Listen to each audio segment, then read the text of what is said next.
Hello, Virgo. We are definitely pulling some cards for this full moon eclipse that's coming up. And the message that I have for you is that some relationship patterns aren't working anymore. And this eclipse is going to help you find some balance and clarity in your partnerships.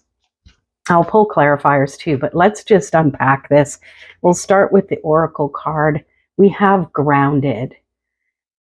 It feels like you have been working on that, Virgo, and this is a confirmation that even though you might not see much difference as far as it comes to, the energy of relationships, even with yourself, is feeling off, just keep doing what you've been doing. Maybe even double down on the things that you've already been doing and just trust and keep going, okay? And so we have the Five of Swords, Five of Pentacles, and the Magician. So we've got a couple of fives here. I see the energy of numbers, which isn't necessarily numerology, but the energy I feel from fives is that there is change coming. So if double fives or multiple fives to me is fasten your seatbelt, there is change coming.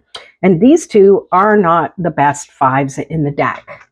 Actually, none of the fives look particularly good, but I'm an inspirational tarot reader, so I'm going to find a way to empower you to see this from a different perspective. Let's start with the Five of Swords. This might be pointing a finger at you, saying, have you been managing your thoughts? What have you been thinking about? What have you been focusing on when it comes to your thoughts and therefore the actions that you take?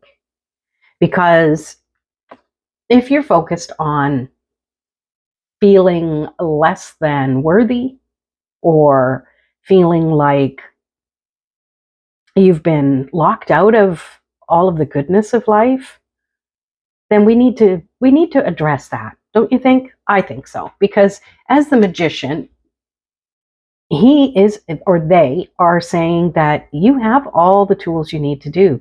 And everything that's been happening in your life so far has been a product of your manifesting.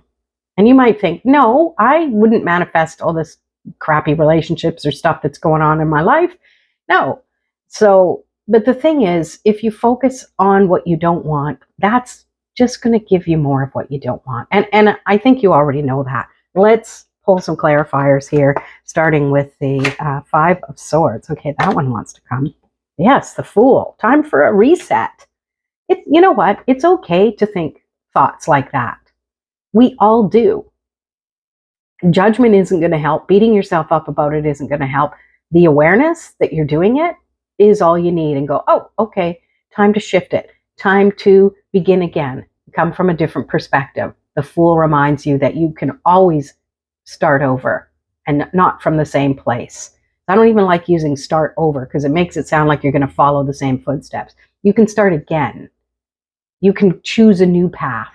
You can lighten your baggage and only take what's necessary with you. And when you do that, Five of Pentacles, let's clarify.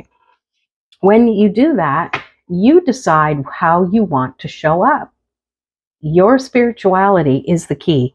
And I mentioned that earlier, definitely focusing on the practices you're already doing. That's how you overcome these feelings of being left out in the cold. And clarifying the Magician, we have the Hanged Man. You might be already saying, yeah, I'm doing things. I'm working through things and I'm trying this and I'm doing that and I'm learning all this stuff and I'm applying it and nothing's working. Well, the Hanged Man reminds you that you need to do something to do it, to practice. Sometimes it's time to slow down, to gain enlightenment from the situation, and to just trust that the timing is going to happen. You can't force the timing of things. You want the universe to help you. Well, you can't control how it shows up and when it shows up. You just need to keep focusing on keeping your magic wand waving in the air, so to speak. All right, let's pull one last Oracle card here just to sum things up. I love it. Willingness. You do need to have that willingness. And what I'm seeing here is sometimes things get a little overheated, and sometimes you need to have the willingness to allow the situation to just play out, allow the people to have their fits. You don't need to get involved with it. You just need to be willing to see things from the perspective of growth and learning. And I love that. So there you go, Virgo. Make sure you read for your moon and rising sign as well, and we'll see you in the next video.